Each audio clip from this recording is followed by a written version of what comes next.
कारोबार वैसे नहीं है, कारोबार का आए दिन समर होने के बेड़ा गर्क होता जा रहा है। ऊपर से पेट्रोल आए दिन महंगाई चले जा रहा है। आयल महंगा, पेट्रोल महंगा, भाड़े की गाड़ी चलाना समर के हम लोगों के लिए बड़ा दुश्वार हो गया। हुकूमत को ये कहेंगे कि जब वो अपना पेट भर रही है तो गरीब आवाम का भी ख्याल करें। ये ज़रूरी नहीं कि सिर्फ तुम अपने तिजोरियाँ भरो और गरीब का ख्याल ही नहीं रखो।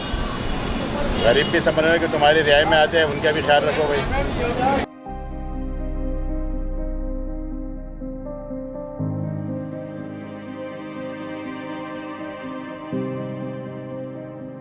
हमारा ये कारोबार है जहाँ मैं काम कर रहा हूँ, ठीक है ना। अब यहाँ से आप देख लो मार्केट में सन्नाटा किस तरह से हो गया, लोगों की कीमतें खरीद खत्म हो गया। हर चीज़ जैसे पेट्रोल के दाम बढ़ जाते हैं तो एक चीज़ के ऊपर 500-1000 रुपये का दाम बढ़ जाता है। हमारे आइटमों के ऊपर टैक्स बढ़ गया जी, ये बढ़ गया, वो बढ़ गया। अब उसके बदौलत कारोबार हो ही नहीं रहा है। अब कारोबार नहीं होता, कस्टमर को मार्केट में आता ही नहीं। आता है तो कोई चीज़ पे हाथ रखता है, पूछता भाई कितने की है, हम बोलते इतने की है, वो तो बहुत महंगी है।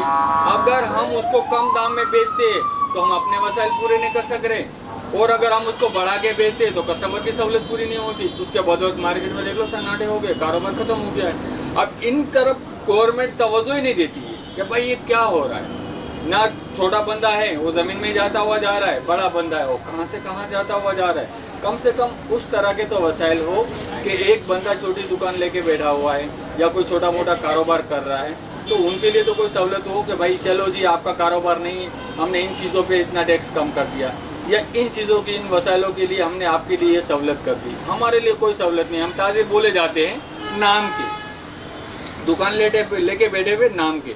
क्या है गिनती में आती गुल प्लाजा में दुकान लेके बैठे हुए, गुल प्लाजा में दुकान लेके बैठे हुए। भाई आप हमारी जगह पे आके बैठो तो आपको पता चले कि भाई क्या हो रहा है यहाँ पे। कारोबार है नहीं, बर्बादी हो रही है। गवर्नमेंट को कम से कम कुछ तो सोचना चाहिए। भाई इतना टैक्स बढ़ा दिया है, टैक्स बढ़ा दिया, पेट्रोल बढ़ा दिया, अब इसके पीछे खाने पीने की अशिया पूरी बंदा खरीद नहीं सकता है, ना कोई दूसरी चीज़ों की तरफ तवज्जो। अब ये देखो कि कस्टम ड्यूटी के ऊपर इन लोगों ने हमारे यहाँ जो क्रॉकरी के आइटम है इन पे इन्होंने 15% या 35% ड्यूटी बढ़ा दी है।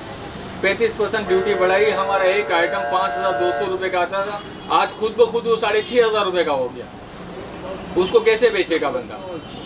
अब सेठ लोग है, सेठ लोग आके हमारे पे राशन लेके चढ़ जाते हैं कि तुमने ऐसे कर दिया, तुमने वैसे कर दिया, तुम काम नहीं करते हो, तुम नहीं करते। तो भाई हम कैसे करें। मसलन जो नौकर तबका है वो तो बिल्कुल खत्म हो गया है। सेठ के पास कारोबार नहीं हो रहा है, सेठ उसका जो कुछ भी ब्लेम है वो बंदों पे डाल रहा है।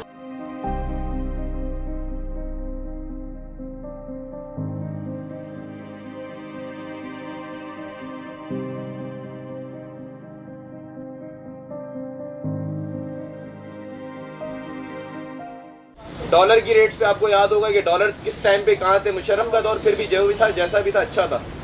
उस टाइम पे डॉलर का रेट बढ़ नहीं रहा था। उसके बाद जितने हमारे भाई साहब आए, हमें किसी से दुश्मनी नहीं है, ना मैं मुशर्रफ की पार्टी का हूँ, लेकिन उसके बाद जितने हमारे भाई साहब आए ना, उन्होंने बस एक ही काम किया है, अपनी पॉकेट्स फुल की हैं। हुकूमत का बस देखा है जो भी पब्लिक क्या कर रही है किसी को कोई वास्ता नहीं है, आवाम क्या कर रही है उसको किसी से वास्ता नहीं है।